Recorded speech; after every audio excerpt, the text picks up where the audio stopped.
harus makan yang banyak deh biar jadi kayak Wah, Cadera. tapi jangan lupa Cadera. From Madura to Filipina. Oh, kelas. Ini kalau difilmin, from Madura to Filipina. It's kan? my dream, Mas. Bukan from Paris to love.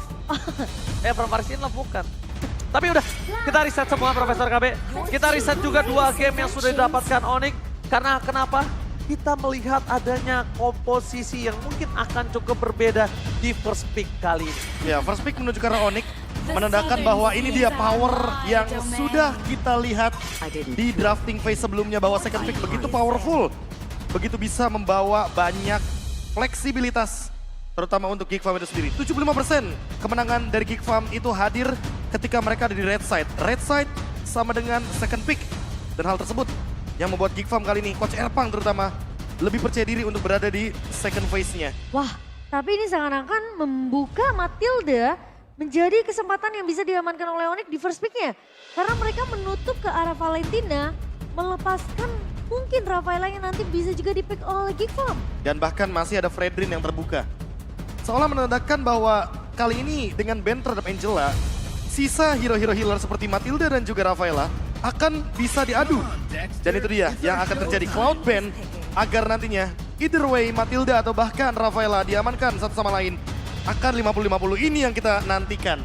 Tapi, Dua hero healer di 2 tim yang berbeda. Tapi gak cuma Rafaela yang terbuka, ingat masih ada Faramis dari Aboy yang terbuka untuk Geek Farm. Apakah Faramis akan di-pick? Oh, Matilda is coming kali di Profesor dan juga Momochan yang mungkin sebuah hal yang diperhatikan adalah rapping dalam grafik kembali terjadi. Iya, tapi aku punya keyakinan yang kuat banget sih. Bahwa kemungkinan akan ada Faramis yang bisa dibawakan oleh Geek Farm. Ya, jangan sampai dilepaskan begitu saja ke arah dari Onyx. Karena ketika nantinya Onyx mendapatkan Faramis terlebih dahulu, Valentinanya udah di-ban, jadi nggak ada kopian untuk satu dari IMU. Dan tidak ada suatu hal yang menyulitkan Suns untuk setidaknya bisa nge-copy ke arah Faramis. Tapi halo semuanya yang di MPL Festival. Para apa Kairi ganteng yuk bisa F5. Gila ya. Wow. Coba mana fans Kairi angkat tangan.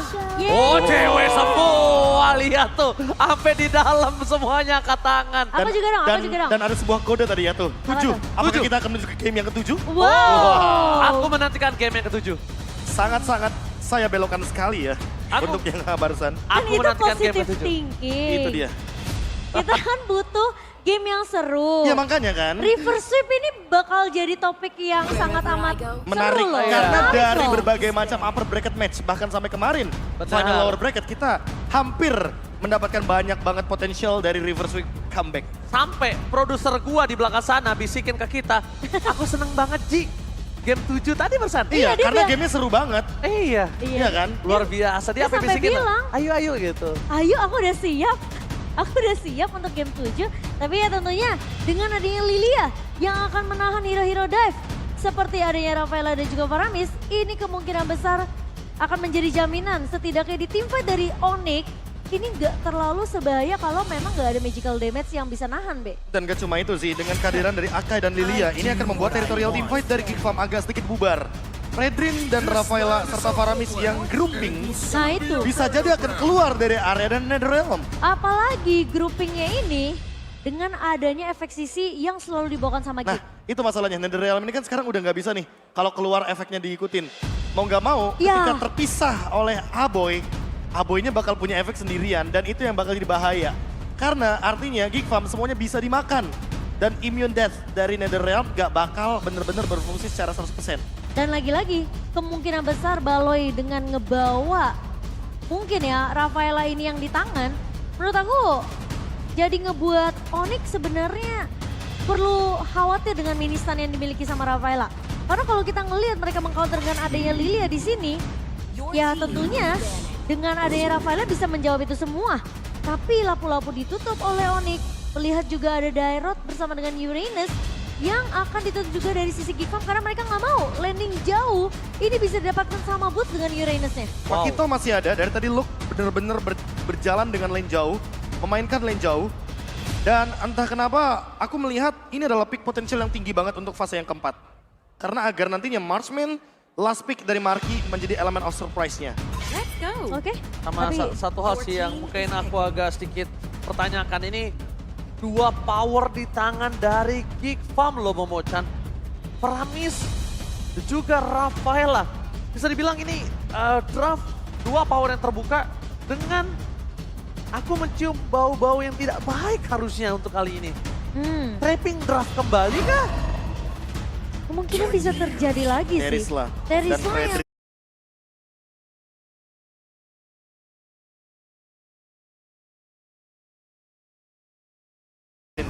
diamankan sama Geek. Ini efek sisi yang cukup sih menurut aku. Apakah nanti akan ada Ixia last pick dari Marky? Karena kita sudah melihat bagaimana safe position dari dia. Dan tidak bisa disentuh sama sekali di lini belakang.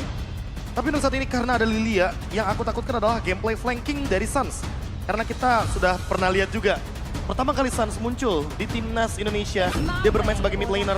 Dan deny pick ternyata. Wah. Ixia-nya diambil sama cewek. Siapa sangka Coach Siap dan juga Coach Adi mempertimbangkan Ixia kali ini untuk dipick oleh Geek Farm juga. Mereka gak mau memberikan hal tersebut. Dan flankernya juga dideny. Deny pick dari Onyx, Coach Shep. Tidak membiarkan Geek mampu untuk mendapatkan hero terakhir mereka, tapi akan jatuh ke Bruno. Yang mungkin aku sempat berpikir juga, Be. Iya. Ketika kamu sebut Ixia, aku sempat berpikir kenapa mereka nggak pick Bruno aja.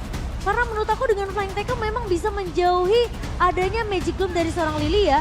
Dan bahkan jadi escape mekanisme juga ketika dia ditahan oleh Pakito. Ya, tapi perlu diingat, hanya akan ada satu flying tackle saja. Dan hal tersebut akan menyulitkan dari Marky untuk escape. Aku nggak tahu kenapa ya, melihat last pick tadi, banyak banget opsi hero yang masih terbuka. Gak cuma Bruno, tapi termasuk One juga.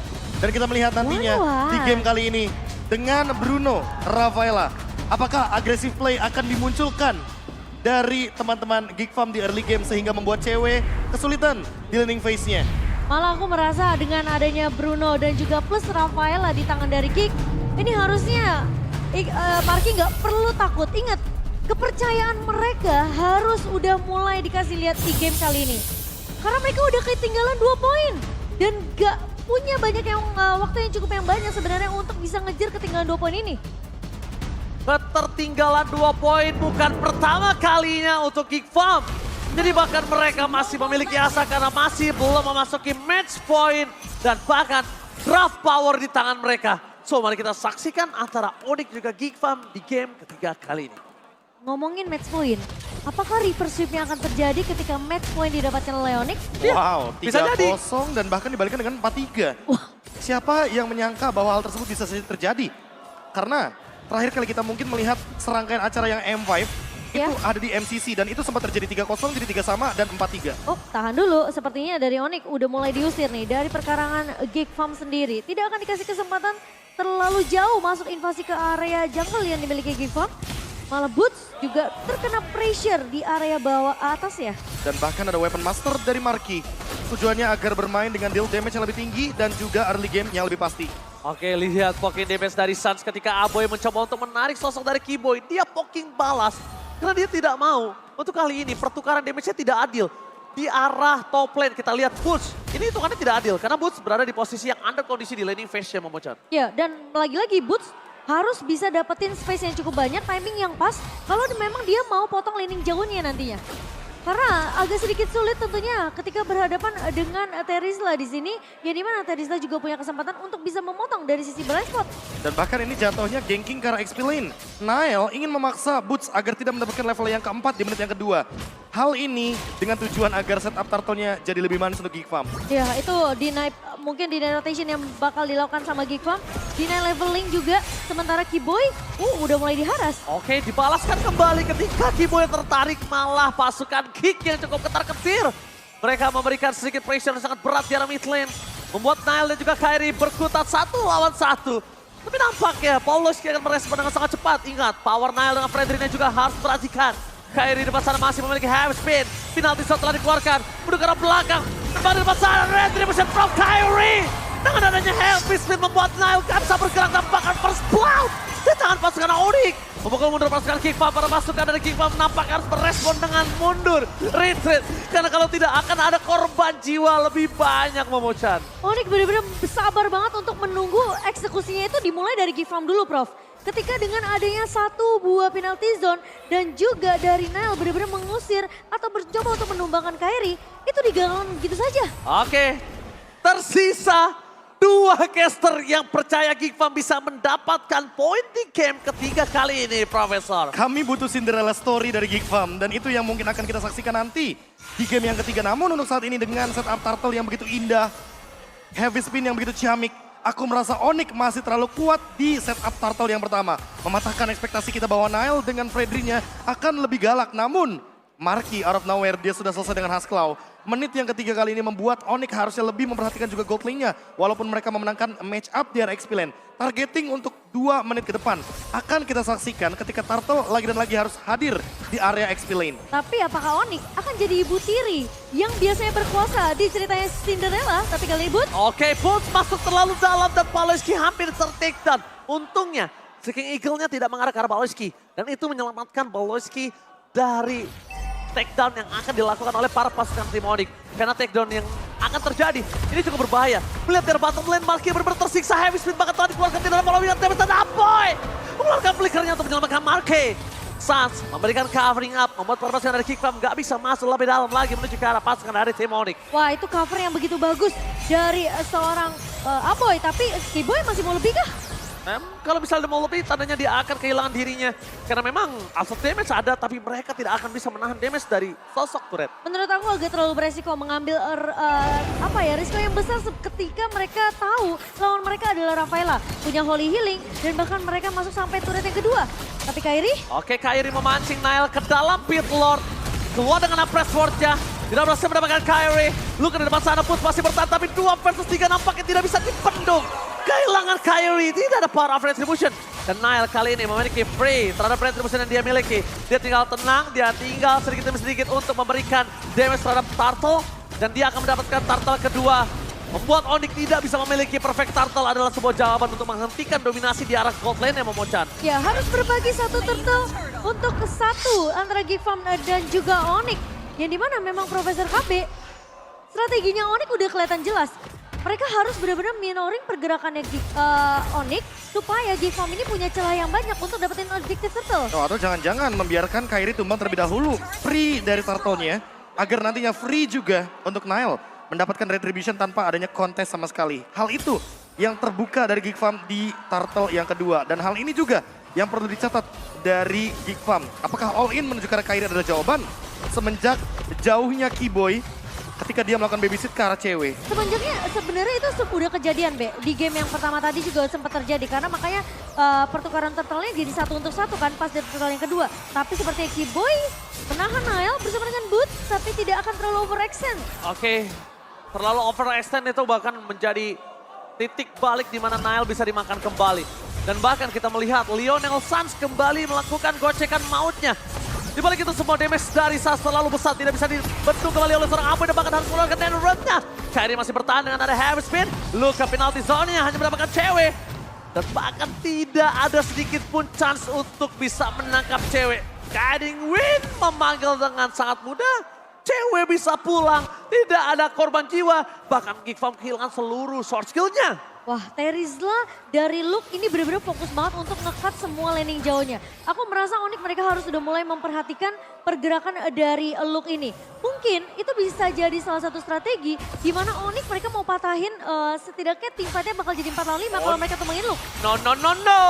Mereka punya damage yang cukup untuk bisa menghujam Luka.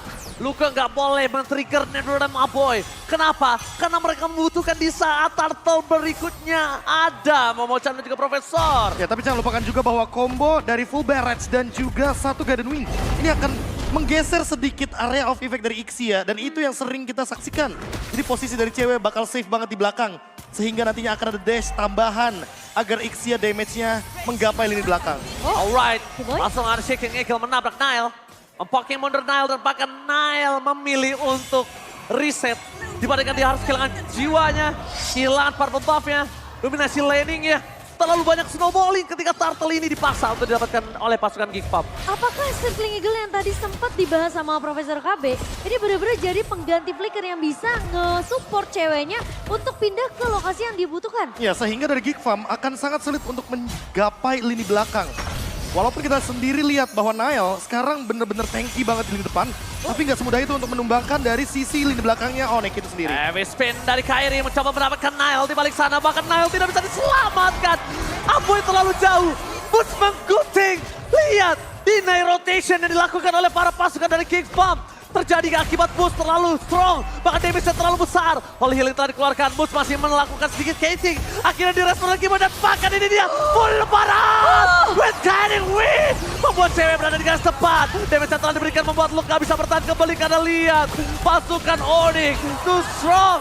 Dan akhirnya Aboy bersama dengan Paloyski memberikan sedikit pressure. Kali baptis yang dikeluarkan, Sans memberikan sedikit pasukan dari Geek Farm poin dan akhirnya Sans harus termakan kali ini di depan sana.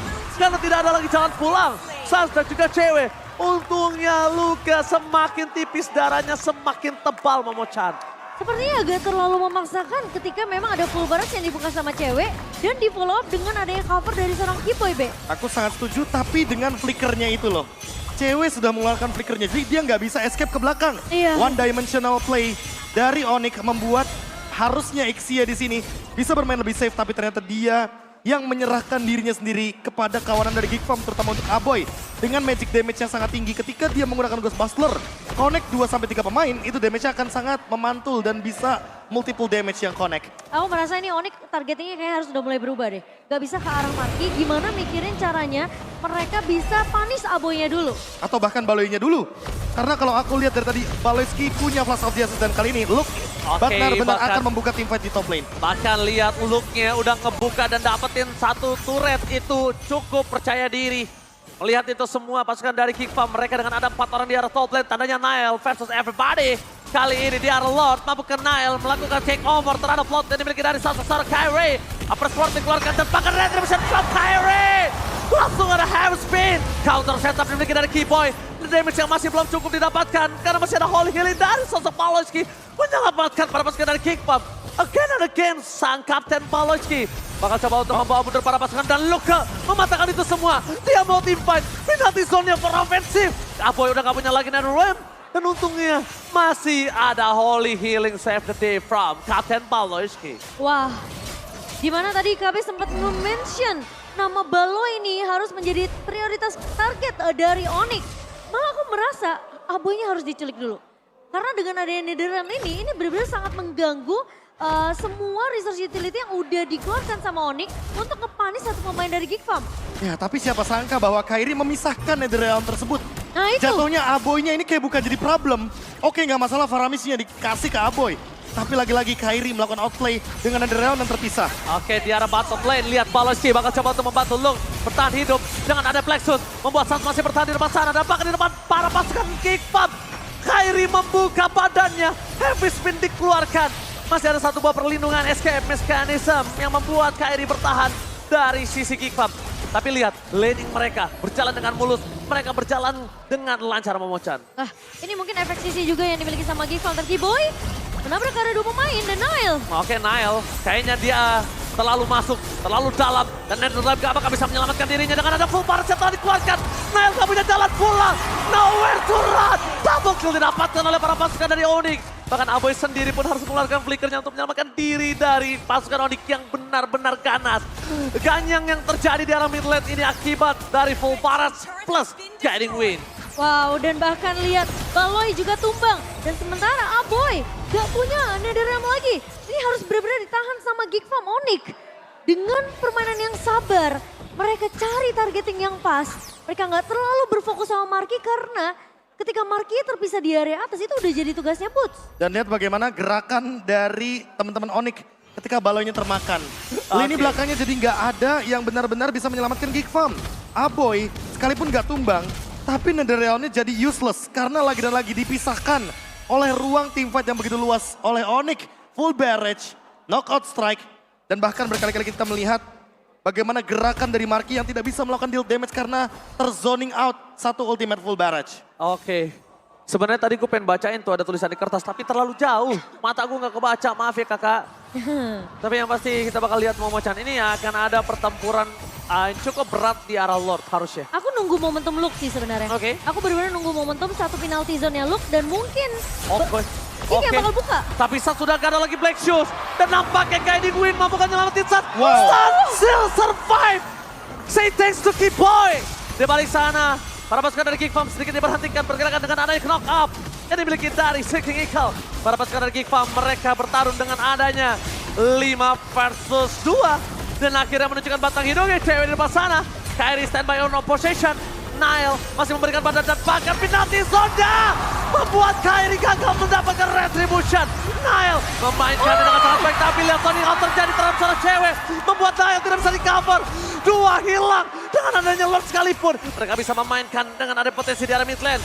Bergerak dengan tersisa 3 play dan bahkan triple kill from cewek. Nggak bisa dibendung kembali. Tidak ada sosok Marky untuk mempertahankan best turret yang mereka miliki. Wah, 3 pemain dari Geek Farm tumpah begitu saja dan masih mau lebih dari Kairi. Oke, masih mau lebih dari seorang Kairi. Tapi iBoy berhasil membaik time sedikit dengan ada permainan clear minion yang sangat cepat. Mereka harus responsif terhadap Lord yang masih bergerak bebas di arah top lane. Belum ada yang mengcover, masih terlalu jauh. Dan recall mungkin akan coba di-cancel oleh sosok dari Luke. Dan instant replaynya Profesor. Dan ini dia full barrage yang begitu on point, begitu indah kita lihat. 4 pemain terjebak di dalamnya.